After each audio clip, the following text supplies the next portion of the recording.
নিয়োগ দুর্নীতি মামলায় ইডি তলব সিজিও কমপ্লেক্সে হাজিরা দিতে পৌঁছলেন মদন মিত্রের স্ত্রী এবং তার সঙ্গে রয়েছেন ছোট ছেলে শুভরূপ। এর আগে গতকাল ইডি দপ্তরে হাজিরা দেন মদন মিত্রের বড় ছেলে স্বরূপ। তার আগে শুভরূপ হাজিরা দিয়েছিলেন, আর এবার সিজিও কমপ্লেক্সে হাজিরা দিতে পৌঁছলেন মদন মিত্রের স্ত্রী। সরাসরি আপনাদের নিয়ে যাব সেখানেই। আমাদের প্রতিনিধি অরিত্রিক ভট্টাচার্য রয়েছেন আমাদের সঙ্গে। অরিত্রিক, দেখো, গত দুদিন ধরে আমরা দেখেছি প্রায় 9 ঘন্টা করে জিজ্ঞাসাবাদ করা হয়েছিল মদন মিত্রের দুই ছেলেকে।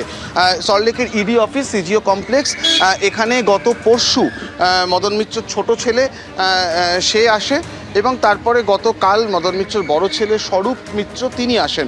প্রথম দিন শুভরূপ, তার পরের দিন স্বরূপ, এই দুজনকে কিন্তু জিজ্ঞাসাবাদ করা হয় এবং আজকে মদন মিত্রের পরিবারের আরেক সদস্য, তার স্ত্রী অর্চনা মিত্র, তাকে নোটিশ করা হয়েছিল, তিনি আজকে এসছেন।